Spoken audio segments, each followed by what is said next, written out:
Nagising nga kami na ikinalat ng aso yung aming mga basura, kaya naman sabi ko sa dalawang bata ay dakutin at ibalik sa basurahan. At habang naglilinis ang basura yung dalawang bata, ako naman ay magluluto ng breakfast namin. Inuna ko nga munang lutuin dun 3 pirasong hotdog. 3 piraso nga lang yan dahil 3 lang din kami. Pagkatapos kong maluto ang hotdog, ito namang maliliit na tuyo ang lulutuin ko. Nabili ko nga sa crossing ito kahapon, halagang 25 pesos isang balot.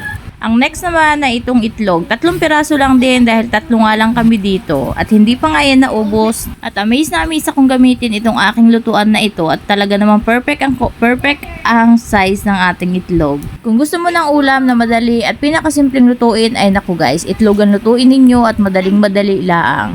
At ito na nga guys, luto na ang ating ulam, ipeplex ko lang sa inyo. And wait guys, hindi pala kumpleto ang ating almusal kapag walang sinangag na kanin. Kaya ito magsasangag ako ng kaunting bahaw.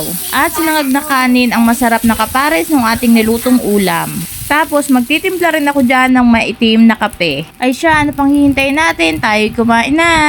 At nakahanda na nga sa lamesa ang ating pagkain. At huwag natin kakalimutan na mag-pray bago kumain at magpasalamat sa lahat ng biyayang natatanggap sa araw-araw. Thank you Lord sa blessing! Naalala ko tuloy yung mga huling beses na ako'y nakapagluto ng almusal kasi kalimitan talaga late na kami nagluluto ng almusal, tapos kung ano lang yung meron, kape or tinapay lang. Ngayon na lang ulit ako nakapagluto ng ganitong almusal. At malimit din kasi ay nasa Patag kami, kaya doon kami malimit makapag-almusal. Nakalimutan ko may bahay din pala kami.